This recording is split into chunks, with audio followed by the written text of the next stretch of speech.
ഞാൻ ഈ പറയുന്ന കാര്യങ്ങൾ നിങ്ങളൊന്ന് ശ്രദ്ധിക്കണേ.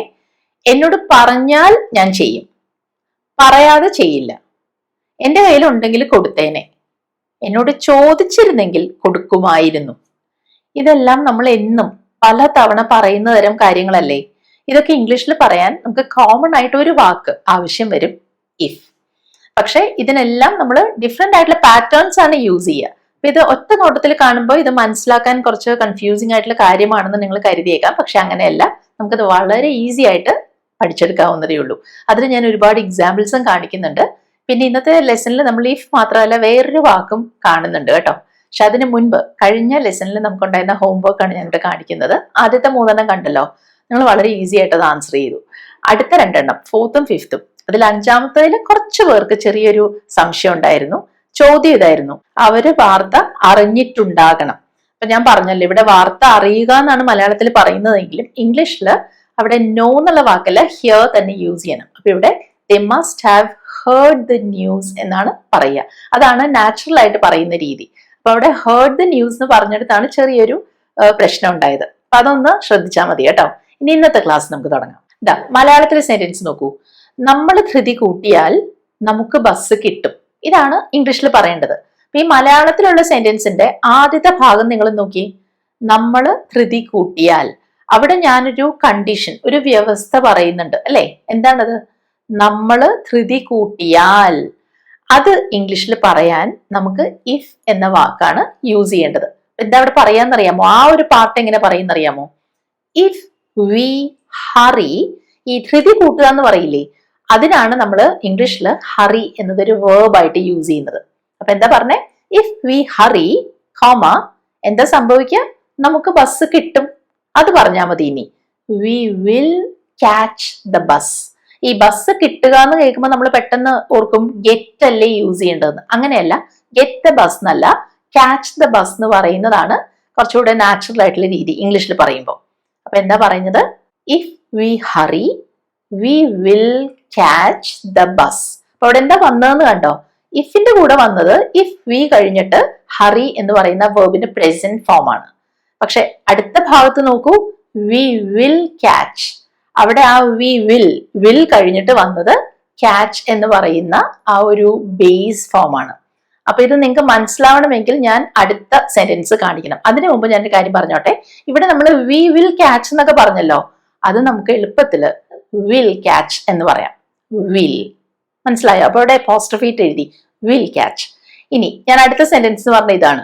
ഇവിടെ ഞാൻ ഒരാളെ കുറിച്ചാണ് പറയുന്നതെന്ന് ഇരിക്കട്ടെ. അപ്പൊ ഞാൻ അവളെ കുറിച്ച് പറയാണെന്നിരിക്കട്ടെ. അവള് ധൃതി കൂട്ടിയാൽ അവൾക്ക് ബസ് കിട്ടും.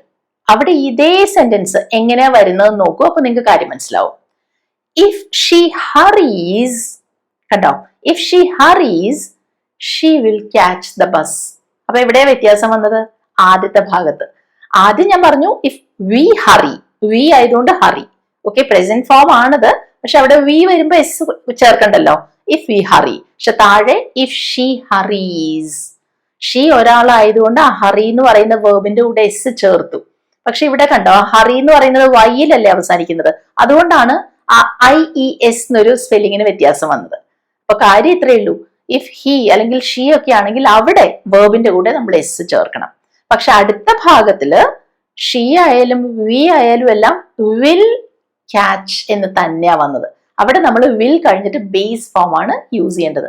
ഞാൻ ഇനി ഒരുപാട് എക്സാമ്പിൾസ് ഇവിടെ തരും, നിങ്ങൾക്ക് അത് വളരെ ക്ലിയർ ആവും. അടുത്ത സെന്റൻസ് നോക്കാം. ഒരുപാട് ചോറുണ്ടാൽ വയറ് വല്ലാതെ നിറഞ്ഞതായി തോന്നും. ഇതാണ് പറയേണ്ടത്. അപ്പൊ ആദ്യത്തെ ഭാഗം അതാണല്ലോ കണ്ടീഷൻ. ഒരുപാട് ചോറുണ്ടാൽ അവിടെ എന്ത് പറയും? അവിടെ നമ്മളെ പറ്റിയായിരിക്കാം പറയുന്നത്, അല്ലെങ്കിൽ നിങ്ങളെ പറ്റിയായിരിക്കാം പറയുന്നത്. കാരണം ഞാനവിടെ മലയാളത്തിൽ നിങ്ങൾ എന്ന് പറഞ്ഞിട്ടില്ല, എങ്കിലും അങ്ങനെ നമുക്ക് വിചാരിക്കാം.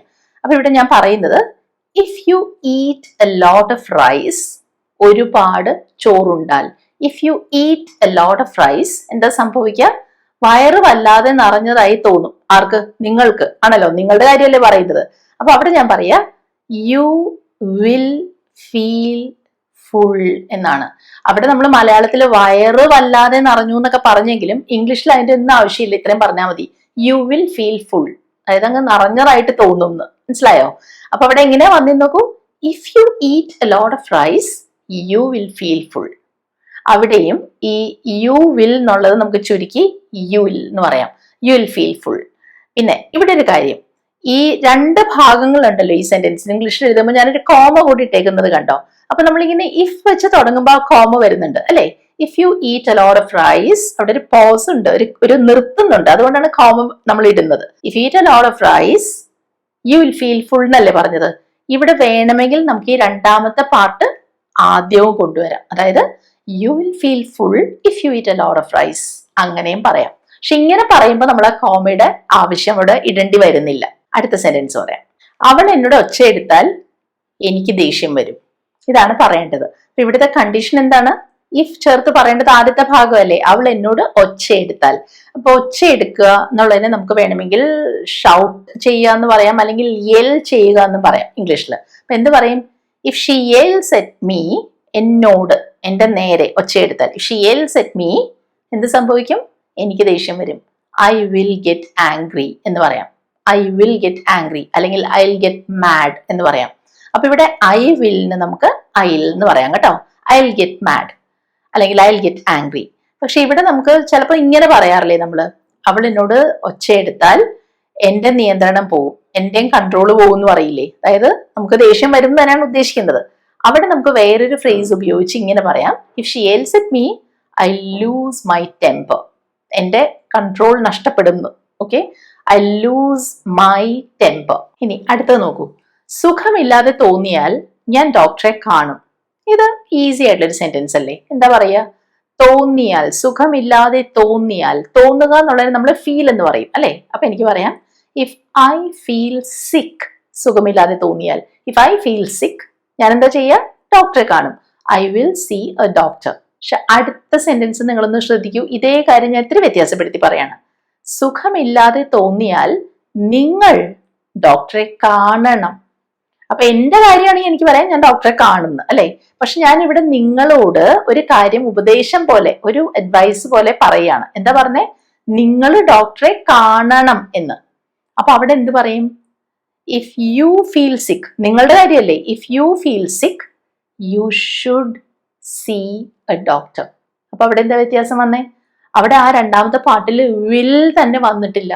U should see a doctor എന്ന് മാത്രമാണ് പറഞ്ഞത്. മനസ്സിലായോ? അപ്പൊ ചിലപ്പോ ഇങ്ങനെയുള്ള സെന്റൻസസ് പറയുമ്പോൾ ഭാവിയിൽ ഒരു കാര്യം എന്ത് ചെയ്യണം എന്നല്ലേ നമ്മൾ ഈ പറയുന്നത്. അങ്ങനെയുള്ള കാര്യങ്ങളെ കുറിച്ച് പറയുമ്പോൾ എപ്പോഴും വിൽ തന്നെ വരണം എന്നില്ല. ഇതുപോലെ വേറൊരാളോട് ഒരു ഉപദേശം പോലെ പറയുകയാണെങ്കിൽ ഷുഡ് യൂസ് ചെയ്തും പറയാം. അപ്പൊ രണ്ടാമത്തെ സെന്റൻസ് ഞാൻ ഒന്നുകൂടെ പറയാം. If you feel sick you should see a doctor. അവിടെ you will see a doctor എന്ന് ഞാൻ എങ്ങനെ പറയും? നിങ്ങൾക്ക് അസുഖം വന്നാൽ നിങ്ങൾ ഡോക്ടറെ കാണുന്ന നോർമലി നമ്മൾ പറയില്ല അല്ലെ? ഇതാണ് കുറച്ചുകൂടെ ആപ്റ്റ് ആയിട്ട് വരികയുടെ. You should see a doctor. അപ്പൊ നിങ്ങൾക്ക് ഒരു കാര്യം മനസ്സിലായല്ലോ? നമ്മളിപ്പോ ഈ പറഞ്ഞുകൊണ്ടിരിക്കുന്ന സെന്റൻസസ് എല്ലാം ഫ്യൂച്ചറിൽ ഒരു കാര്യം ഇങ്ങനെ നടക്കും എന്ന് പറയുന്ന തരം കാര്യങ്ങളാണ്, സെന്റൻസസ് ആണ് അല്ലെ? അതായത് ഇങ്ങനെ ചെയ്താൽ ഇങ്ങനെ നടക്കും. അതെല്ലാം നമ്മൾ ഭാവിയിലെ കാര്യങ്ങളാണല്ലോ പറയുന്നത് അല്ലെ? ഇപ്പൊ നമ്മൾ പറയും നീ പഠിച്ചാൽ പാസ്സാകും. അതായത് പഠിക്കുന്നത് ഇപ്പോ അല്ലെങ്കിൽ പിന്നീട്, പഠിക്കുകയാണെങ്കിൽ പഠിച്ചാൽ പാസ്സാകും. അപ്പൊ ശരിക്കും നടക്കാൻ ചാൻസ് ഉള്ള ഒരു കാര്യമാണ് നമ്മളിവിടെ പറയുന്നതെല്ലാം അല്ലെ? വെറുതെ അങ്ങ് ഇമാജിൻ ചെയ്ത് നടക്കാത്ത കാര്യമല്ല പറയുന്നത്, ശരിക്കും ഉള്ളതാണ്. പരീക്ഷ വരുന്നേ ഉള്ളൂ, നീ പഠിക്കുകയാണെങ്കിൽ നീ പാസ്സാകും. അപ്പൊ ചാൻസ് ഉള്ള റിയൽ ആയിട്ടുള്ള കാര്യങ്ങളാണ് നമ്മളിവിടെ, ഫ്യൂച്ചറിലെ കാര്യങ്ങളാണ് പറയുന്നത്. ഇപ്പൊ കണ്ട സെന്റൻസസ് എല്ലാം അങ്ങനത്തെ ആയിരുന്നു. ഇനി ഇപ്പൊ ഈ കണ്ടതുപോലത്തെ ഒരു സെന്റൻസ് കൂടെ നമുക്ക് നോക്കാം. മഴ പെയ്യുകയാണെങ്കിൽ ഞാൻ കാറിന് പോകും. എന്ത് പറയും? ഇഫ് ഇറ്റ് റെയിൻസ്, മഴ പെയ്യുകയാണെങ്കിൽ എന്ന് പറഞ്ഞില്ലേ? അതിനാണ് ഇഫ് ഇറ്റ് റെയിൻസ് എന്ന് പറയാം. നമ്മൾ നേരത്തെ കണ്ടിട്ടില്ലേ? മഴയൊക്കെ പെയ്യുന്നതിനെ കുറിച്ച് പറയുമ്പോൾ ഇറ്റ് എന്നുള്ള വാക്ക് നമ്മൾ യൂസ് ചെയ്യും. ഇഫ് ഇറ്റ് റെയിൻസ് എന്താ ചെയ്യാ? ഞാൻ കാറിന് പോകും. കാറിൽ എന്നല്ല, കാറിന്. ആ വേ ഓഫ് ട്രാൻസ്പോർട്ടേഷൻ ആണ് നമ്മൾ പറയുന്നത് അല്ലെ? അപ്പൊ പറയും ഐ ഗോ ബൈ കാർ. അവിടെ പറഞ്ഞത് I will go by car എന്ന്. If it rains I will go by car. പക്ഷെ അടുത്ത സെന്റൻസ് നോക്കൂ. മഴ പെയ്യുകയാണെങ്കിൽ നീ കാറിന് പോകണം. നമ്മൾ വേറൊരാളെ പറഞ്ഞ് ഏൽപ്പിക്കുകയാണ്. അപ്പൊ അതും ഫ്യൂച്ചറിലെ കാര്യം തന്നെയാണ്. പക്ഷെ അയാളോട് ഇങ്ങനെ ചെയ്യണമെന്നൊരു നിർദ്ദേശം പോലെ, ഒരു ഉപദേശം പോലെ നമ്മൾ പറയുകയാണ്. അപ്പൊ അവിടെ എങ്ങനെ വരും? If it rains you should go by car. മനസ്സിലായോ? അപ്പൊ ഇതാണ് ഞാൻ പറഞ്ഞത്. ചിലപ്പോ ഇങ്ങനെയുള്ള കാര്യങ്ങൾ പറയുമ്പോൾ ആ രണ്ടാമത്തെ പാർട്ടിൽ വിൽ ആയിരിക്കും വരിക, ചിലപ്പോൾ ഇതുപോലെ ഷുഡ് വരാറുണ്ട്. അപ്പൊ ഇത്രയും എക്സാമ്പിൾസ് ഞാൻ ഇവിടെ തന്നിട്ടും ഞാൻ ഇതുവരെ ഗ്രാമറിന്റെ ആ ഒരു രീതിയിൽ ഇതിന് പറയുന്ന പേരെന്താന്ന് പറഞ്ഞില്ല. പക്ഷെ ഇപ്പൊ ഞാനതിവിടെ പറയാണ്, കാരണം പഠിക്കുന്ന കുട്ടികൾ ആരെങ്കിലും ഇത് കാണുന്നുണ്ടെങ്കിൽ അവർക്ക് ഹെൽപ്ഫുൾ ആവാൻ വേണ്ടിയിട്ട് ഞാൻ ആ ഒരു പേര് പറയുന്നതേ ഉള്ളൂ. ഇങ്ങനെയുള്ള സെന്റൻസസിനെ നമ്മൾ വിളിക്കുന്നത് ഫസ്റ്റ് കണ്ടീഷണൽ സെന്റൻസസ് എന്നാണ്. ഫസ്റ്റ് കണ്ടീഷണൽ സെന്റൻസസ്, അതായത് ഭാവിയിൽ ഒരു കാര്യം ഇങ്ങനെ നടന്നേക്കാം, ഇങ്ങനെ ചെയ്താൽ ഇങ്ങനെ നടക്കും എന്ന് പറയേണ്ടി വരുമ്പോഴാണ് ഈ വിൽ ഒക്കെ ചേർത്ത് പറയുന്നത്. പക്ഷെ ഇപ്പൊ ഞാൻ പറഞ്ഞല്ലോ വിൽ മാത്രമല്ല ഷുഡ് വരാമെന്ന്. അപ്പൊ നിങ്ങൾക്ക് തോന്നും ഇങ്ങനെയുള്ള സെന്റൻസസിൽ വില്ലും ഷുഡും മാത്രമേ വരുള്ളൂ. അല്ല, ആ പറയുന്നതിന്റെ അർത്ഥം അനുസരിച്ച് ഏത് തരം മോഡൽ വേർബ് വേണമെങ്കിലും വരാം. ഞാൻ എക്സാമ്പിൾ പറയാം. ഇത് കണ്ടോ, അയാൾ വന്നാൽ ഞാൻ ചോദിക്കും എന്നാണ് ഞാൻ പറയുന്നത്. അതായത് അയാൾ വന്നാൽ ഞാൻ അയാളോട് ചോദിക്കും എന്ന്. അപ്പോ if he comes I will ask him എന്ന് പറയും അല്ലെ. അയാൾ വന്നാൽ if he comes I will ask him. പിന്നെ ഇപ്പൊ ഞാൻ പറഞ്ഞല്ലോ വേണമെങ്കിൽ ഷുഡും നമുക്ക് യൂസ് ചെയ്യാമെന്ന്. ഇനി അടുത്തതൊന്ന് നോക്കൂ. അയാൾ വന്നാൽ എനിക്ക് ചോദിക്കാൻ സാധിക്കും, അല്ലെങ്കിൽ ചോദിക്കാനാകും, ചോദിക്കാൻ പറ്റും, അങ്ങനെയും പറയാലോ അല്ലെ. അപ്പൊ അവിടെ നമ്മൾ ക്യാൻ യൂസ് ചെയ്യണ്ടേ? അപ്പൊ എന്ത് പറയും? If he comes I can ask him. അയാൾ വന്നാൽ എനിക്ക് ചോദിക്കാൻ സാധിക്കും, ഐ കൻ ആസ്ക് ഹിം. ഇനി ഒരു സാധ്യതയെ കുറിച്ച് പറയണമെങ്കിലോ, അയാൾ വന്നാൽ ഞാൻ ചോദിച്ചേക്കാം, പോസിബിൾ ആണ്, ചിലപ്പോൾ ഞാൻ ചോദിച്ചേക്കാം. ആ ഒരു അർത്ഥത്തിൽ നമ്മൾ മേ യൂസ് ചെയ്യാമല്ലോ അല്ലെ. അപ്പൊ അവിടെ നമുക്ക് പറയാം if he comes I may ask him. പിന്നെ ഇവിടെ ഈ ക്യാൻ മാത്രമല്ല, ക്യാൻ പോലെ കുഡും പറയാം, മേ പോലെ മൈറ്റും പറയാം. മനസ്സിലായോ? അപ്പൊ നമ്മൾ എന്താണോ പറയുന്നത് ആ അർത്ഥം അനുസരിച്ച് അവിടെ വിൽ പോലെ ഷുഡ് വരും, ക്യാനോ കുഡോ വരും, മേയോ മൈറ്റോ എല്ലാം വരാം. അപ്പൊ മനസ്സിലായല്ലോ അത്. ഇതിനെല്ലാം നമ്മൾ പറയുന്ന പേരാണ് ഫസ്റ്റ് കണ്ടീഷണൽ സെന്റൻസസ്. ഇനി അടുത്തത് ഞാൻ കാണിക്കാൻ പോകുന്നത് നിങ്ങൾ നോക്കൂ. ഇതേപോലുള്ള സെന്റൻസ് തന്നെയാണ്, കുറച്ച് വ്യത്യാസമുണ്ട്. നീ പഠിച്ചില്ലെങ്കിൽ നീ തോക്കും. അപ്പൊ ഇവിടെ ഞാൻ ആദ്യം ആ നീ എന്നുള്ളത് ബ്രാക്കറ്റിൽ ഇട്ട എന്താന്ന് വെച്ചാൽ, സംസാരിക്കുമ്പോൾ ചിലപ്പോൾ നമ്മൾ മലയാളത്തിൽ നീ എന്ന് ആദ്യത്തത് പറയണം എന്നില്ല. പഠിച്ചില്ലെങ്കിൽ നീ തോക്കും എന്ന് മാത്രമേ പറയുള്ളൂ. പക്ഷെ അത് അണ്ടർസ്റ്റുഡ് ആണ്, നമ്മൾ നീ എന്നാണ് ഉദ്ദേശിച്ചതെന്ന് അല്ലെ. അപ്പൊ ഇവിടെ എങ്ങനെ ഇംഗ്ലീഷിൽ പറയാം? ഇവിടെ നമ്മൾ നെഗറ്റീവ് യൂസ് ചെയ്യേണ്ടി വരും. If you don't study you will fail എന്ന് പറയും.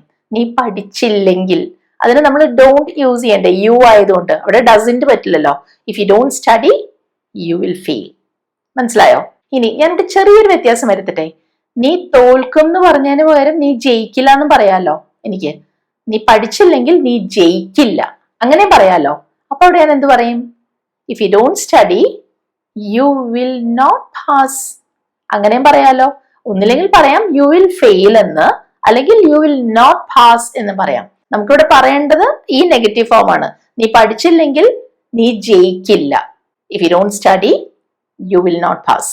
നീ പഠിച്ചില്ലെങ്കിൽ നീ തോക്കും. If you don't study you will fail.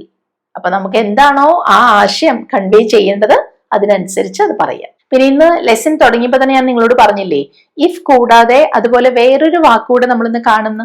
അതാണ് ഞാൻ ഇവിടെ കാണിക്കാൻ പോകുന്നത്. അപ്പൊ നമ്മളിപ്പോ കണ്ട സെന്റൻസ് ആണിത്. പഠിച്ചില്ലെങ്കിൽ നീ ജയിക്കില്ല. എങ്ങനെയാ പറഞ്ഞേ? If you don't study you won't pass. ആ യു വിൽ നോട്ട് പാസ് ആണ് യു വോണ്ട് പാസ് നമ്മൾ പറഞ്ഞത് അല്ലെ. ഇനി ഞാൻ ഇവിടെ ഒരു മാറ്റം വരുത്തി ഇങ്ങനെ പറയാൻ പോവാണ്, പഠിക്കാതെ നീ ജയിക്കില്ല. അപ്പൊ മലയാളത്തിൽ വന്ന വ്യത്യാസം കണ്ടോ? പഠിക്കാതെ, ഇത് ചെയ്യാതെ എന്ന് പറഞ്ഞില്ലേ, അതിന് നമ്മൾ ഇംഗ്ലീഷിൽ യൂസ് ചെയ്യുന്ന വാക്കാണ് അൺലെസ്. അപ്പൊ അവിടെ നമ്മൾ പറയാ unless you study you won't pass. അപ്പൊ വ്യത്യാസം എന്താണ്? അതിന് മുൻപ് ഞാൻ പറഞ്ഞത് ഇഫ് യു ഡോണ്ട് സ്റ്റഡി എന്നാണ് അല്ലെ. ഇഫ് യു ഡോണ്ട്, ആ ഒരു നെഗറ്റീവ് വന്നില്ലേ ഇഫ് യു ഡോണ്ട് സ്റ്റഡി. പക്ഷെ അൺലെസ് വന്നപ്പോ പിന്നെ നെഗറ്റീവിന്റെ ആവശ്യമില്ല. അൺലെസ് യു സ്റ്റഡി എന്ന് പറഞ്ഞാൽ മതി. കാരണം അൺലെസ് എന്ന് പറയുന്നിടത്ത് തന്നെ ഒരു നെഗറ്റീവ് അർത്ഥം വരുന്നുണ്ട്. അത് കഴിഞ്ഞിട്ട് വീണ്ടും ഡോണ്ട് യൂസ് ചെയ്യരുത്. Unless you study you won't pass. വേറൊരു എക്സാമ്പിൾ നോക്കാം. അയാൾ എന്നെ വിളിച്ചില്ലെങ്കിൽ ഞാൻ പോവില്ല. എങ്ങനെ പറയാ? ഇഫ് ചേർത്ത്. If he doesn't call me I won't go. If he doesn't call me I won't go. ക്ലിയർ അല്ലേ അത്? ഇനി ഞാൻ ഇങ്ങനെ പറയാൻ പോവാണ്, അയാൾ എന്നെ വിളിക്കാതെ ഞാൻ പോകില്ല. അപ്പൊ അവിടെ നമ്മൾ അൺലെസ് യൂസ് ചെയ്യണം. എന്ത് പറയും?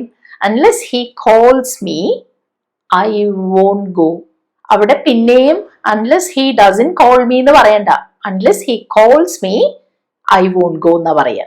മനസ്സിലായോ? പിന്നെ ഇവിടെ ഒരു കാര്യം നിങ്ങൾ ശ്രദ്ധിച്ചല്ലോ, ഹി ആയതുകൊണ്ട് നമ്മൾ ആദ്യം എന്താ പറഞ്ഞു നോക്കൂ, if he doesn't call me. മനസ്സിലായോ?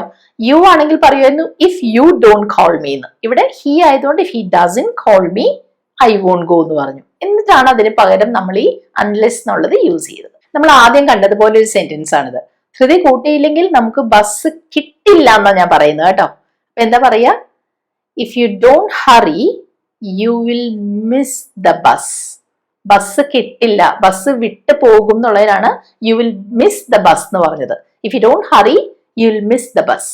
ഇനി ഇവിടെ ഞാൻ ഈ അൺലെസ് ചേർത്ത് പറയാൻ പോവാണ്. അപ്പൊ എന്ത് പറയും? Unless you hurry you will miss the bus. നിങ്ങൾ ധൃതി കൂട്ടിയില്ലെങ്കിൽ, കൂട്ടാതെ അർത്ഥത്തിലാണ്. നിങ്ങൾ ധൃതി കൂട്ടാതെ ബസ് കിട്ടില്ല. Unless you hurry you will miss the bus. ഇതുവരെ നമ്മൾ കണ്ടത് ഈ ആദ്യത്തെ ടൈപ്പ് സെന്റൻസസ് ആയിരുന്നു അല്ലെ? അതായത് ഇങ്ങനെ ഒരു കാര്യം ചെയ്താൽ ഇത് സംഭവിക്കും, അല്ലെങ്കിൽ ചെയ്തില്ലെങ്കിൽ ഇങ്ങനെ സംഭവിക്കില്ല എന്നൊക്കെയല്ലേ നമ്മൾ പറഞ്ഞത്. അപ്പൊ ഇതെല്ലാം ഭാവിയിൽ, ഫ്യൂച്ചറിൽ നടക്കാൻ സാധ്യതയുള്ള റിയൽ ആയിട്ടുള്ള കാര്യങ്ങളായിരുന്നു. ശരിയാണല്ലോ? ഇനി നമ്മൾ അടുത്ത ടൈപ്പ് കാണാൻ പോവാണ്. അതിന് മുൻപ് ഞാനൊരു മലയാളത്തിലൊരു എക്സാമ്പിൾ തരാം. അത് നിങ്ങൾ ഇതുവരെ കണ്ടതനുസരിച്ച് എങ്ങനെയാണ് ഇംഗ്ലീഷിൽ പറയാൻ നോക്കൂ. സെന്റൻസ് ഇതാണ്: മഞ്ഞയും നീലയും ചേർത്താൽ നമുക്ക് പച്ച നിറം കിട്ടും. ഇതാണ് എനിക്ക് പറയേണ്ടത്. ഇത് നമുക്ക് എല്ലാവർക്കും അറിയാവുന്ന ഒരു കാര്യമല്ലേ? ഇതൊരു ഫാക്ട് ആയിട്ടുള്ള കാര്യമല്ലേ? ഇത് നമ്മൾ എങ്ങനെ പറയും? ഇതുവരെ കണ്ടതനുസരിച്ച് if we mix yellow and blue എന്താ സംഭവിക്കുക? വി വിൽ ഗെറ്റ് ഗ്രീൻ എന്ന് പറയും അല്ലെ? നമുക്ക് പച്ച നിറം കിട്ടും. We will get green. അവിടെ വിൽ ഗെറ്റ് ഗ്രീൻ കളർ എന്ന് പിന്നെ പറയണമെന്നില്ല കേട്ടോ. അപ്പൊ ഇത് ഇവിടെ നമ്മൾ ഇതുവരെ ചെയ്തതനുസരിച്ച് തന്നെ ചെയ്തു പറഞ്ഞു അല്ലെ? If we mix yellow and blue we will get green. പക്ഷെ ഞാൻ പറഞ്ഞല്ലോ, ഇതൊരു ഫാക്റ്റ് ആയിട്ടുള്ള, എല്ലാവർക്കും അറിയാവുന്ന ഒരു സത്യമായിട്ടുള്ള കാര്യമായതുകൊണ്ട്, സയന്റിഫിക്കലി നമുക്ക് അറിയാവുന്ന ഒരു കാര്യമായതുകൊണ്ട് ഇവിടെ വേണമെങ്കിൽ ഈ വിൽ ഇല്ലാതെ പറയാം. അപ്പൊ എന്ത് കിട്ടും? വി ഗെറ്റ് ഗ്രീൻ എന്ന് മാത്രം പറയാം. മനസ്സിലായോ? അപ്പൊ എല്ലാവർക്കും അറിയാവുന്ന തരം സത്യങ്ങളില്ലേ, ലോക സത്യങ്ങൾ അല്ലെങ്കിൽ ഫാക്ട് എന്നൊക്കെ പറയുന്ന, യൂണിവേഴ്സൽ ട്രൂത്ത് എന്നൊക്കെ പറയുന്ന തരം കാര്യങ്ങളില്ലേ, അതൊക്കെ പറയാൻ നമുക്ക് ഈ വിൽ ഇല്ലാതെ പറയാമെന്നാണ് ഞാൻ പറഞ്ഞത്. അങ്ങനെ കുറച്ച് എക്സാമ്പിൾസ് ഞാൻ കാണിക്കാം. അപ്പൊ നിങ്ങൾക്ക് അതിന്റെ കാര്യം മനസ്സിലാവും. 2ഉം 3ഉം കൂട്ടിയാൽ നമുക്ക് 5 കിട്ടും. അപ്പൊ ഇവിടെ ഞാൻ നമ്മൾ 2ഉം 3ഉം കൂട്ടിയാൽ എന്നൊന്നും പറയുന്നില്ല. പക്ഷെ നിങ്ങൾക്ക് അറിയാലോ, നമ്മളത് ഇംഗ്ലീഷിൽ പറഞ്ഞേ പറ്റൂ. അപ്പൊ ഞാൻ പറയുന്നത് ഇഫ് വി ആഡ് 2 and 3 എന്ത് സംഭവിക്കും? 5 കിട്ടും. പക്ഷെ ഇത് എല്ലാവർക്കും അറിയാവുന്ന ഒരു കാര്യമായതുകൊണ്ട്, ഒരു മാത്തമാറ്റിക്സിന്റെ ഭാഗമായിട്ടുള്ള ഒരു ഫാക്ച്വൽ ആയിട്ടുള്ള ഒരു കാര്യമായതുകൊണ്ട് ഇവിടെ നമ്മൾ വിൽ ചേർക്കാതെ പറയാം വി ഗെറ്റ് 5 എന്ന്. ഇവിടെ വി വിൽ ഗെറ്റ് 5 എന്ന് പറഞ്ഞാലും തെറ്റുണ്ടെന്നല്ല പറഞ്ഞത്. പക്ഷെ ഇങ്ങനെയും നമുക്ക് ഇതുപോലെയുള്ള കാര്യങ്ങൾ പറയാൻ സാധിക്കും എന്ന് നിങ്ങൾക്ക് മനസ്സിലാവാൻ വേണ്ടിയിട്ടാണ് ഞാൻ എക്സാമ്പിൾസ് പറഞ്ഞത്. അപ്പൊ ഇവിടെ നമുക്ക് എന്താ കിട്ടിയേ? If we add 2 and 3 we get 5. We will get 5 എന്ന് പറയുന്നത് പോലെ വി ഗെറ്റ് 5 എന്ന് മാത്രം പറയാം. അടുത്ത് നോക്കൂ, വെള്ളം ഫ്രീസ് ചെയ്താൽ അത് ഐസായി മാറും അല്ലെ? നമ്മൾ ഫ്രീസറിൽ വെള്ളം കൊണ്ടുപോയി വെച്ചു കഴിഞ്ഞാൽ അത് ഐസാവില്ലേ? അപ്പൊ അതെങ്ങനെ പറയും? ഇവിടെ ചെയ്താൽ എന്നല്ലേ പറഞ്ഞത്? അപ്പൊ ഞാൻ പറയുന്നത് if we freeze water it turns into ice. കണ്ടോ? ഇറ്റ് വിൽ ഞാൻ പറഞ്ഞില്ല കേട്ടോ. ഇതൊരു എല്ലാവർക്കും അറിയാവുന്ന ഒരു ട്രൂത്ത്, ഒരു ഫാക്ട് ആയതുകൊണ്ട് ഞാനിവിടെ ഇറ്റ് ടേൺസ് എന്ന് മാത്രമേ പറഞ്ഞുള്ളൂ. ഇറ്റ് വില്ലും പറയാം. ഇപ്പൊ ഞാൻ ഇങ്ങനെ പറഞ്ഞുള്ളൂ എന്ന് മാത്രമേ ഉള്ളൂ. It turns into ice. പിന്നെ ഇതിന്റെയും പേര് ഞാൻ പറയാതിരിക്കുന്നില്ല. ഇതിന് നമ്മൾ ഇംഗ്ലീഷിൽ പറയുന്നത് സീറോ കണ്ടീഷണൽസ് എന്നാണ്. എന്താണ് ഈ സീറോ കണ്ടീഷണൽസ് എന്ന് പറയുന്നത്? ഇവിടെ നമ്മൾ വിൽ ഒന്നും യൂസ് ചെയ്യാതെയാണ് പറഞ്ഞത് അല്ലേ? 2ഉം 3ഉം കൂട്ടിയാൽ 5 കിട്ടും എന്ന് പറയാൻ നമ്മൾ എന്ത് പറഞ്ഞു? If we add 2 and 3 we get 5. We will പറഞ്ഞില്ലല്ലോ, വിൽ ആഡ് ചെയ്തില്ലല്ലോ. അപ്പൊ വില്ലൊന്നും ഇല്ലാതെ പറഞ്ഞത് കൊണ്ട്, അങ്ങനെ ഒന്നും ഇല്ലാതെ ചേർക്കാതെ തന്നെ നമുക്ക് പറയാം. അതിന് നമ്മൾ ഇങ്ങനെയുള്ള യൂണിവേഴ്സൽ ട്രൂത്ത്സ്, ലോക സത്യങ്ങളെ കുറിച്ചൊക്കെ പറയേണ്ടി വരുമ്പോൾ ഇങ്ങനെ സെന്റൻസസ് പറയുമ്പോൾ സീറോ കണ്ടീഷണൽ എന്നാണ് അതിന് പറയുക. അപ്പൊ ആദ്യം നമ്മൾ കണ്ടത് ഫസ്റ്റ് ടൈപ്പ് കണ്ടീഷണൽ ആയിരുന്നു അല്ലെ? First conditional. അത് കഴിഞ്ഞാണ് ഞാൻ സീറോ കണ്ടീഷണൽ പറഞ്ഞത്. ഇനി നമ്മൾ അടുത്ത ടൈപ്പ് കാണാൻ പോവാണ്. അപ്പൊ 0ഉം 1ഉം കഴിഞ്ഞല്ലോ. അപ്പൊ ഇനി രണ്ടാമത്തെ അല്ലേ കാണേണ്ടത്? Second type. അതാണ് നമ്മൾ നോക്കുന്നത്. ഇപ്പൊ ഞാൻ ഇങ്ങനെ പറയുന്നത് നിങ്ങളൊന്ന് ശ്രദ്ധിച്ചു കേൾക്കൂ. ഞാൻ ഒരിക്കലും ലോട്ടറി എടുക്കാറില്ല. ഓക്കെ, ലോട്ടറി ടിക്കറ്റ് വാങ്ങാറില്ല. അപ്പോ ലോട്ടറി നാളെ ആണ് അതിന്റെ റിസൾട്ട്സ് വരാൻ പോകുന്നത്. ഞാൻ ലോട്ടറി ടിക്കറ്റ് എടുക്കാറുമില്ല, എടുക്കാൻ ഉദ്ദേശിക്കുന്നുമില്ല. എങ്കിലും ഞാൻ വെറുതെ പറയാണ്, ലോട്ടറി അടിച്ചെങ്കിൽ ഞാൻ ഒരു വലിയ വീട് വാങ്ങിയേനെ. അപ്പൊ ഇത് ഭാവിയിൽ നടക്കാൻ പോകുന്നേ ഉള്ളൂ. നാളെയാണ് ലോട്ടറിയുടെ റിസൾട്ട്സ് വരുന്നത്. പക്ഷെ എനിക്കിത് അറിയാം, ഞാൻ ലോട്ടറി ടിക്കറ്റ്സ് വാങ്ങാൻ പോകുന്നില്ല എന്ന്. അതുകൊണ്ട് തന്നെ ഇത് ഫ്യൂച്ചറിലെ കാര്യമാണെങ്കിലും നടക്കാൻ സാധ്യതയില്ലാത്ത അൺറിയൽ ആയിട്ടുള്ള കാര്യമല്ലേ ഞാൻ ഈ പറയുന്നത്, ശരിയല്ലേ? ലോട്ടറി ടിക്കറ്റ് ഞാൻ എടുക്കാൻ പോകുന്നില്ല, അതുകൊണ്ട് തന്നെ എനിക്ക് പ്രൈസ് കിട്ടാനും പോകുന്നില്ല. അപ്പൊ ഞാൻ എന്താ പറയാ? ഇങ്ങനെയാ പറയാ, ലോട്ടറി അടിച്ചെങ്കിൽ എന്നല്ലേ പറഞ്ഞത്. അവിടെ ആ ലോട്ടറി അടിക്കുക എന്നുള്ളതിന് നമുക്ക് വിൻ എന്ന വാക്ക് യൂസ് ചെയ്യാം, പക്ഷെ അതിന്റെ പാസ്റ്റ് ടെൻസ് ആണ് ഇവിടെ വരിക. If I won a lottery I would buy a big house. Lottery കിട്ടാനൊന്നും പോകുന്നില്ല, എന്നാലും എന്റെ ആഗ്രഹങ്ങൾക്ക് കുറവൊന്നുമില്ല, വലിയ വീട് തന്നെ വാങ്ങണം. If I won a lottery I would buy a big house. എന്താ ഇവിടെ സംഭവിച്ചെന്ന് കണ്ടോ? ഭാവിയിലെ കാര്യമാണ് പറയുന്നത്, പക്ഷെ നടക്കാൻ യാതൊരു സാധ്യതയില്ലാത്ത അൺറിയൽ ആയിട്ടുള്ള കാര്യമാണ് പറയുന്നത്, ഫ്യൂച്ചറിൽ നടക്കാൻ, അല്ലെ? അവിടെയാണ് നമ്മൾ ഈ വുഡ് യൂസ് ചെയ്തത്. അത് മാത്രമല്ല, ആ ഇഫിന്റെ കൂടെ ഞാൻ ചേർത്തത് പാസ്റ്റ് ടെൻസ് ആണ്. If I won a lottery I would buy a big house. അപ്പൊ ഈ പാസ്റ്റ് ടെൻസ് കാണുമ്പോൾ നിങ്ങൾ ചിലപ്പോൾ ഓർക്കും കഴിഞ്ഞു പോയ കാര്യത്തെ കുറിച്ചാണ് പറയുന്നതെന്ന്. അങ്ങനെയല്ല, വരാൻ പോകുന്ന കാര്യം തന്നെ, പക്ഷെ നടക്കില്ല എന്ന് നമുക്ക് നല്ല ഉറപ്പായതുകൊണ്ടാണ് ഇങ്ങനെ നമ്മൾ പറയുന്നത്. പിന്നെ ഇവിടെയും ഈ ഐ വുഡ് ബൈ എന്ന് പറഞ്ഞില്ലേ, ഐ ബൈ എന്ന് പറയാം. എഴുതുന്നത് ഇങ്ങനെയാണ്, ഐ അപ്പോസ്ട്രഫി ഡി മാത്രം. വുഡ് എന്ന വാക്കിലുള്ള ഡി മാത്രമായിട്ടാണ് നമ്മളത് ചുരുക്കുന്നത്. I buy a big house. നമുക്ക് കൂടുതൽ എക്സാമ്പിൾസ് കാണാം. അവര് ഞങ്ങളെ ക്ഷണിച്ചെങ്കിൽ ഞങ്ങൾ പാർട്ടിക്ക് പോയേനെ. അപ്പൊ പാർട്ടി നാളെയാണ്, വരാൻ പോകുന്നേ ഉള്ളൂ, പക്ഷെ അവര് നമ്മളെ ക്ഷണിക്കാൻ ഉദ്ദേശിക്കുന്നില്ല എന്ന് നമുക്ക് നന്നായിട്ട് അറിയാം. അപ്പൊ ഇത് നടക്കാൻ സാധ്യതയില്ലാത്ത കാര്യമല്ലേ, ഫ്യൂച്ചർ ആണെങ്കിലും. അപ്പൊ അൺറിയൽ ആയിട്ടുള്ള കാര്യമാണ്, അല്ലെ? അപ്പൊ അവിടെ ഞാൻ എന്താ പറയാ, അവര് നമ്മളെ ക്ഷണിച്ചെങ്കിൽ, ക്ഷണിക്കുക എന്നുള്ളത് നമ്മൾ ഇൻവൈറ്റ് എന്നാണ് പറയുക, അതിന്റെ പാസ്റ്റ് ടെൻസ് യൂസ് ചെയ്യണം. അപ്പൊ ഇഫ് ദേ ഇൻവൈറ്റഡ് അസ്, എന്താ പറയുന്നേ, ഞങ്ങൾ പാർട്ടിക്ക് പോയേനെ. We would go to the party. We will go അല്ല. അപ്പൊ റിയൽ ആയിട്ട് അവര് നമ്മളെ പാർട്ടിക്ക് ക്ഷണിച്ചാൽ നമ്മൾ പോകും എന്നാണെങ്കിൽ വി വിൽ ഗോ പറയുമായിരുന്നു. പക്ഷെ ഇവിടെ അങ്ങനല്ല. അവര് നമ്മളെ ക്ഷണിച്ചെങ്കിൽ, സാധ്യതയില്ലാത്ത കാര്യത്തെ കുറിച്ച് പറയുന്നതുകൊണ്ട് if they invited us we would go to the party. നേരെ മറിച്ച് നമ്മൾ ഇതിനു മുൻപ് കണ്ടില്ലേ, അവര് നമ്മളെ ക്ഷണിച്ചാൽ നമ്മൾ പാർട്ടിക്ക് പോകും എന്നുള്ളൊരു റിയൽ കാര്യത്തെ കുറിച്ച് പറയുകയാണെങ്കിൽ നമ്മൾ പറയും if they invite us we will go to the party. വ്യത്യാസം മനസ്സിലായോ? ഇപ്പൊ ഈ താഴെ കണ്ടതാണ് ഫസ്റ്റ് കണ്ടീഷണൽ, ആദ്യം കണ്ടത് സെക്കൻഡ്. അതായത് നടക്കാൻ ചാൻസ് ഇല്ലാത്ത കാര്യത്തെ കുറിച്ച് പറയുമ്പോഴാണ് നമ്മൾ ഈ അൺറിയൽ ആയിട്ടുള്ള കാര്യങ്ങളെ കുറിച്ച് പറയുമ്പോഴാണ് ഇങ്ങനെ വുഡ് ചേർത്ത് പറയുന്നത്. ആദ്യം നമ്മൾ പാസ്റ്റ് ഫോമും യൂസ് ചെയ്യണം. കൂടുതൽ കാണാം. എനിക്ക് ചിറകുണ്ടായിരുന്നെങ്കിൽ ഞാൻ പറന്ന് നടന്നേനെ. തീർത്തും അൺറിയൽ ആയിട്ടുള്ള കാര്യമല്ലേ? ഞാനൊരു പക്ഷിയല്ല, അല്ലെ? ഞാനൊരു ഹ്യൂമൻ ബീങ് ആണ്. അപ്പോ വളരെ അൺറിയൽ ആയിട്ടുള്ള ഒരു കാര്യമാണ് ഞാൻ പറയുന്നത്. പക്ഷിയാണെങ്കിലേ എനിക്ക് ചിറകുണ്ടാവുള്ളൂ.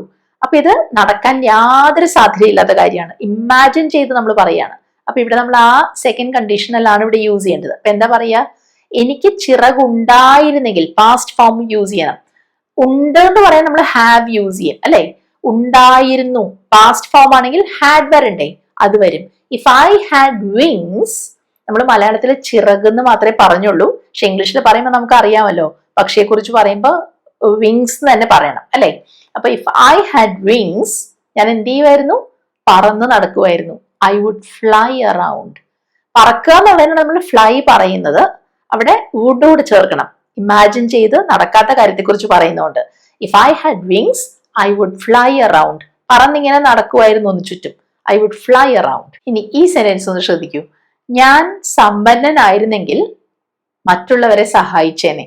അപ്പൊ ഇപ്പൊ എന്റെ അവസ്ഥ എന്താന്ന് വെച്ചാൽ 10 പൈസ എടുക്കാനില്ലാത്ത അവസ്ഥയാണ്. അപ്പൊ ഇത് ഞാൻ ഇമാജിൻ ചെയ്ത് പറയാണ്, അല്ലെ? ഞാൻ റിച്ച് ആയിരുന്നെങ്കിൽ എന്ന് ടോട്ടലി ഇമാജിൻ ചെയ്ത് പറയുന്ന ഒരു കാര്യമാണ്. അപ്പൊ ഇവിടെ നമ്മൾ സെക്കൻഡ് കണ്ടീഷണൽ യൂസ് ചെയ്യണ്ടേ? അപ്പൊ എന്ത് പറയും? ഞാൻ പറയുന്നത് നോക്കൂട്ടോ. ഇഫ് ഐ വർ റിച്ച്, ഞാൻ പറഞ്ഞത് if I were rich I would help others. മറ്റുള്ളവരെ സഹായിച്ചേനെ, ഐ വുഡ് ഹെൽപ്പ് അതേഴ്സ്. അപ്പൊ ഇവിടെ നിങ്ങൾക്ക് സംശയം വരാൻ സാധ്യതയുള്ളത് എന്തുകൊണ്ടാണ് ഇങ്ങനെ ഇഫ് ഐ വർ റിച്ച് എന്ന് പറഞ്ഞതെന്നാണ്. ഞാനിവിടെ എന്താ പറഞ്ഞതെന്ന് നോക്കി, ഞാൻ സമ്പന്നൻ ആയിരുന്നെങ്കിൽ, അല്ലെ? അവിടെ ആയിരിക്കുക എന്നുള്ളത് നമ്മൾ ബി എന്നുള്ളൊരു വാക്കല്ലേ യൂസ് ചെയ്യുന്നത്, ശരിയല്ലേ? അപ്പൊ അതിന്റെ പാസ്റ്റ് ടെൻസ് ആയിട്ടാണ് ഞാനിവിടെ വേർ ഉപയോഗിച്ചത്. പക്ഷെ അവിടെയും ഐ വാസ് അല്ലേ വരേണ്ടത്? തീർച്ചയായിട്ടും ആണ്. ശരിക്കും പറഞ്ഞാൽ ഇഫ് ഐ വാസ് റിച്ച് എന്നാണ് പറയേണ്ടത്. പക്ഷെ ഇങ്ങനെയുള്ള സെന്റൻസസ് വരുമ്പോൾ ഈ സെക്കൻഡ് കണ്ടീഷനിലുണ്ടല്ലോ ഇമാജിൻ ചെയ്ത് പറയുന്നത്, അത് പറയുമ്പോൾ നമ്മൾ were ഇങ്ങനെ പറയും. If I were a bird, if I were rich എന്നൊക്കെയാ പറയാ. If I were rich, I would help others. അപ്പൊ അവിടെയും കണ്ടോ, ഐ വുഡ് കഴിഞ്ഞിട്ട് ബേസ് ഫോം ആണ് വന്നത്. പണ്ട് വില്ലിന്റെ കൂടെ നമ്മൾ ബേസ് ഫോം യൂസ് ചെയ്തില്ലേ, അതേപോലെ ഐ വുഡ് ഹെൽപ്പ് അതേഴ്സ്. അപ്പൊ നേരത്തെ നമ്മൾ പറഞ്ഞില്ലേ, എനിക്ക് ചിറകുണ്ടായിരുന്നെങ്കിൽ ഞാൻ പറക്കുമായിരുന്നു എന്ന്. അവിടെ ഞാനൊരു പക്ഷി ആയിരുന്നെങ്കിൽ എന്ന് പറയണമെങ്കിൽ നമ്മൾ പറയുമായിരുന്നു if I were a bird എന്ന്. മനസ്സിലായോ? ഞാനൊരു പക്ഷിയായിരുന്നെങ്കിൽ if I were a bird I would fly around. അടുത്ത് നോക്കൂ, നിന്റെ സ്ഥാനത്ത് ഞാനായിരുന്നെങ്കിൽ ഈ അവസരം പാഴാക്കാതിരുന്നാനെ. നിന്റെ സ്ഥാനത്ത് ഞാനായിരുന്നെങ്കിൽ, അതായത് നീ ഞാനായിരുന്നെങ്കിൽ അല്ലെങ്കിൽ ഞാൻ നീ ആയിരുന്നെങ്കിൽ. അതൊരിക്കലും സംഭവിക്കില്ലല്ലോ. എനിക്ക് എങ്ങനെയാണ് നിങ്ങളാകാൻ സാധിക്കുക? അപ്പൊ അത് നമ്മൾ ഇമാജിൻ ചെയ്ത് പറയുന്നതല്ലേ, ഒട്ടും നടക്കാൻ സാധ്യതയില്ലാത്ത കാര്യമല്ലേ പറയുന്നേ. അപ്പൊ അവിടെ നമ്മൾ പറയും if I were you, if I was you അല്ല, ഞാൻ നേരത്തെ പറഞ്ഞതുപോലെ തന്നെ ഇങ്ങനെയുള്ള ഇമാജിനറി ആയിട്ടുള്ള കാര്യങ്ങൾ പറയുമ്പോഴാണ് നമ്മൾ ഇങ്ങനെ പറയുന്നത് കേട്ടോ. If I were you I wouldn't miss this chance. ഈ ഒരു അവസരം ഞാൻ പാഴാക്കില്ലായിരുന്നു, പാഴാക്കാതിരുന്നേനെ. അതിനാണ് I wouldn't miss this chance. Clear ആയല്ലോ? ഇവിടെ നെഗറ്റീവ് ആണ് വന്നത്. I wouldn't miss this chance. ഈ ടൈപ്പ് സെന്റൻസസിൽ നിങ്ങൾക്ക് എന്തെങ്കിലും സംശയം ഉണ്ടെങ്കിൽ ഞാൻ ഒരു എക്സാമ്പിളൂടെ കാണിക്കാം. അവൾ ഇവിടെ ഉണ്ടായിരുന്നെങ്കിൽ നമ്മളെ സഹായിച്ചേനെ. അപ്പൊ അവൾ ഇപ്പൊ വേറെ എവിടെ പോയിരിക്കുകയാണ്. അവൾ ഇപ്പൊ ഇവിടെ ഉണ്ടാവുക എന്ന് പറയുന്നത് നടക്കുന്ന കാര്യമാണോ? നടക്കാൻ സാധ്യതയില്ല. അവള് വേറെ ഏതോ സ്ഥലത്താണ്. അപ്പൊ അൺറിയൽ ആയിട്ടുള്ള ഒരു കാര്യം നമ്മൾ ഇമാജിൻ ചെയ്യാണ് അല്ലെ. അപ്പൊ അവിടെ നമുക്ക് ഇതുപോലെ സെക്കൻഡ് കണ്ടീഷനാണ് യൂസ് ചെയ്യാം. ഇഫ് ഷീ വർ ഹിയർ, അവിടെയും കണ്ടോ ഷീ വാസ് ഹിയർ എന്നല്ല ഞാൻ പറഞ്ഞത്. ടോട്ടലി ഇമാജിൻ ചെയ്ത് പറയുന്ന ഒരു കാര്യമായതുകൊണ്ട് if she were here she would help us. അവള് നമ്മളെ സഹായിച്ചേനെ. അതായത് ഈ സഹായിക്കേണ്ട കാര്യം ഭാവിയിൽ വരുന്നേ ഉള്ളൂ, പക്ഷെ അവൾക്ക് നാളെ ഭാവിയിലും ഇവിടെ ഉണ്ടാവാൻ സാധിക്കില്ല. അവൾ വേറെ ഏതോ രാജ്യത്താണ്. അപ്പോഴാണ് നമ്മൾ പറയുന്നത് if she were here she would help us. അപ്പൊ നമ്മളിപ്പോ ഈ കണ്ട സെന്റൻസസ് എല്ലാം ഭാവിയിൽ നടക്കേണ്ട കാര്യങ്ങൾ തന്നെയാണ്. പക്ഷേ ഇത് നടക്കില്ല എന്ന് നമുക്ക് 100% അറിയാം. ടോട്ടലായിട്ട് നമ്മളത് ഇമാജിൻ ചെയ്യുന്ന കാര്യമായതുകൊണ്ടാണ് ഈ സെക്കൻഡ് കണ്ടീഷണൽ യൂസ് ചെയ്ത് ഇങ്ങനെ പറഞ്ഞത്. If she were here she would help us. ഇനി നമ്മൾ കാണാൻ പോകുന്നത് അടുത്ത ടൈപ്പ്. ഈ ഒരു ടൈപ്പ് കൂടെ ഉണ്ട്, തേർഡ് ടൈപ്പ് എന്ന് പറയും ഇതിന്. അപ്പൊ അതിന്റെ സെന്റൻസസ് ഞാൻ കാണിക്കാം. ഇപ്പൊ ആരെങ്കിലും നമ്മളോട് പറയാണ്, ഇന്നലെ നീ ഡ്രൈവ് ചെയ്ത് പോകുമ്പോൾ ഞാൻ നിന്നെ കണ്ടല്ലോ, നീ എന്താ എന്നെ കണ്ടിട്ട് കാറ് നിർത്താതിരുന്നത് എന്ന് ചോദിച്ചാൽ നമ്മൾ എന്ത് പറയും? അയ്യോ ഞാൻ നിന്നെ കണ്ടില്ല, നിന്നെ ഞാൻ കണ്ടിരുന്നെങ്കിൽ കാറ് നിർത്തുമായിരുന്നു അല്ലെ. അപ്പൊ ഇവിടെ നമ്മൾ പറയുന്നത് എന്താ? ശരിക്ക് പാസ്റ്റിൽ കഴിഞ്ഞ ഒരു കാര്യം, പക്ഷെ ഇങ്ങനെ ഇത് ചെയ്തില്ല, നമ്മൾ അവളെ കണ്ടുമില്ല, അതുകൊണ്ട് കാറ് നിർത്തിയുമില്ല. അപ്പൊ അതാണ് നമ്മളിവിടെ കണ്ടീഷനായിട്ട് പറയുന്നത്. പക്ഷെ ഇതൊക്കെ ശരിക്കും സംഭവിച്ച കാര്യമാണ്, പാസ്റ്റിൽ നടന്നു കഴിഞ്ഞ കാര്യമാണ്. ഏത്? കാറിൽ ഞാൻ പോയി എന്നുള്ളതും അവൾ അതിലെ പോയി എന്നുള്ളതൊക്കെ നടന്നതാണ്. പക്ഷെ ഞാൻ നിന്നെ കണ്ടില്ല, കണ്ടിരുന്നെങ്കിൽ ഞാൻ കാറ് നിർത്തുമായിരുന്നു. അവിടെ നമ്മൾ പറയാ if I had seen you, അതായത് ഞാൻ നിന്നെ കണ്ടിരുന്നെങ്കിൽ, if I had seen you എന്ത് സംഭവിക്കുമായിരുന്നു?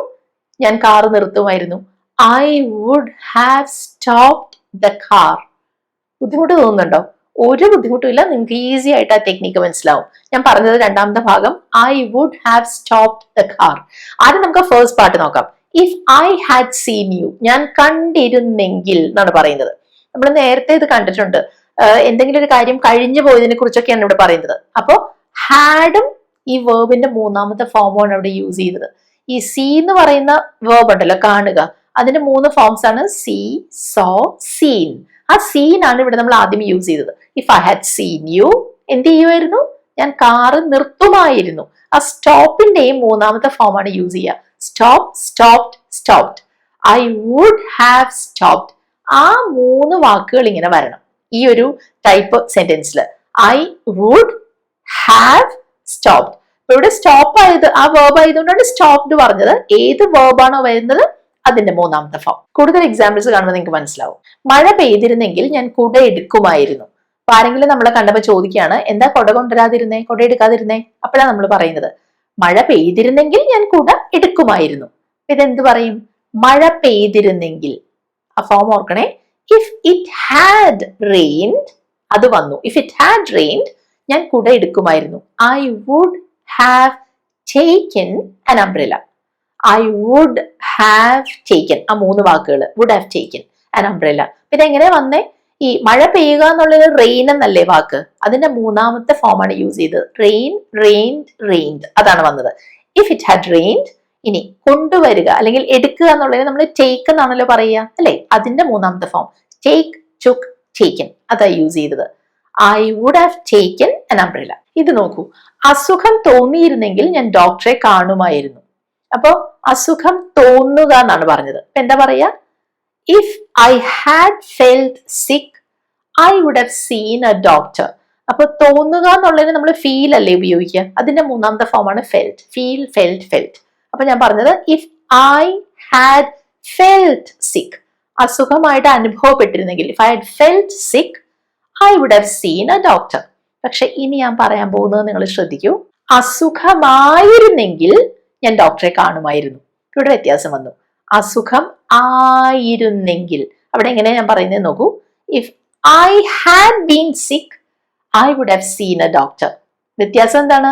ആദ്യം പറഞ്ഞു ഇഫ് ഐ ഹാഡ് ഫെൽറ്റ് സിക്ക് എന്ന്, പക്ഷെ ഇവിടെ പറയുന്നത് ഇഫ് ഐ ഹാഡ് ബീൻ സിക്ക്. ആ ബീൻ എവിടെന്നാ വന്നേ? ഇവിടെ അസുഖം ആയിരുന്നെങ്കിൽ എന്നല്ലേ പറഞ്ഞത്. ഈ ആവുക എന്നുള്ളതിന് നമ്മൾ ബി എന്നുള്ള വേർബ് ആണല്ലോ യൂസ് ചെയ്യുക. അതിന്റെ 3ാമത്തെ ഫോം ആണിത്, ബി. അതിന്റെ പാസ്റ്റ് ഫോം വാസ് അല്ലെങ്കിൽ വേർ ആണ്. അതിന്റെ 3ാമത്തെ ഫോം ആണ് ബീൻ. അതാണ് ഇവിടെ പറഞ്ഞത്.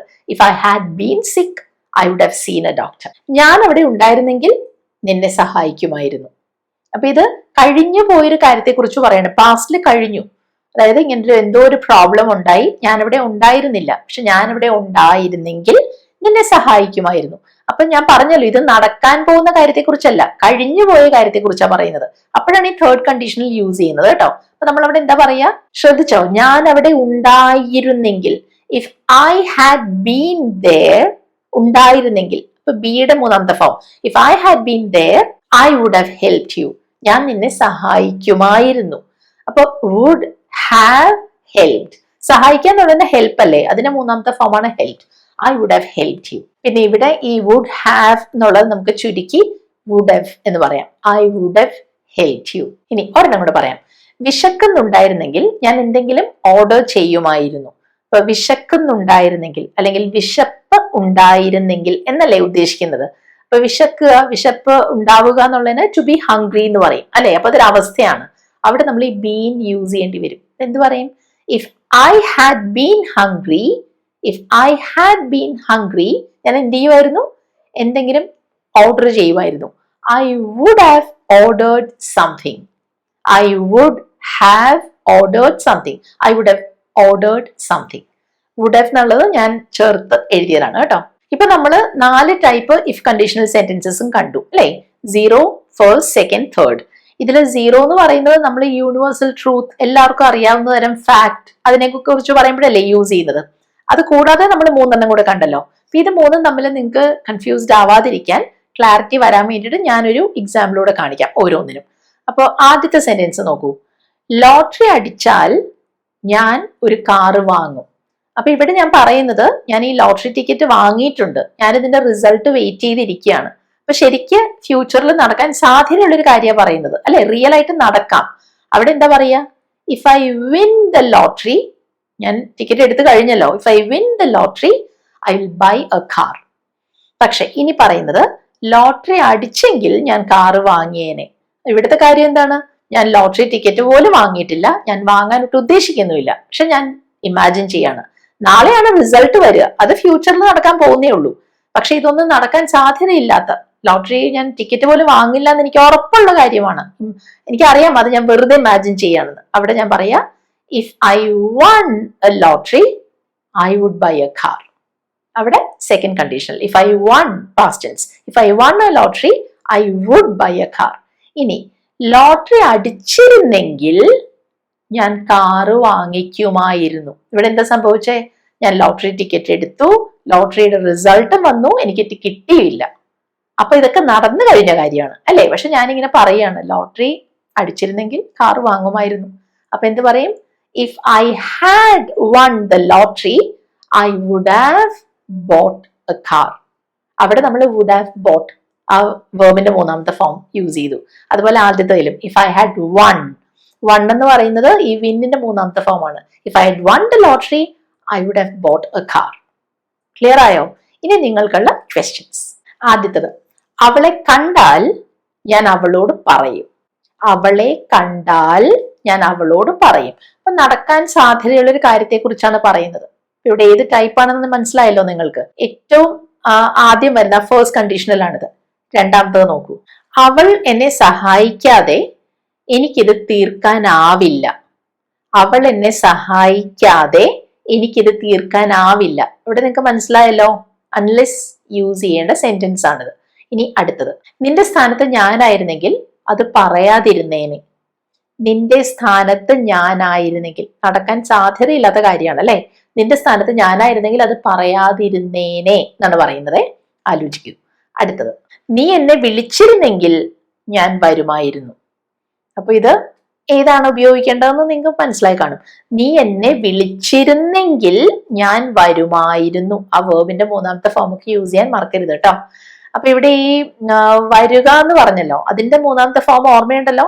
വരുക എന്നുള്ളതിന് കം എന്നാണ് നമ്മൾ പറയുക. അതിന്റെ പാസ്റ്റ് ഫോം കെയിം ആണ്, മൂന്നാമത്തെ ഫോം കം തന്നെയാണ്. അത് ഓർത്തേക്കണേ, കൺഫ്യൂസ്ഡ് ആവരുത്.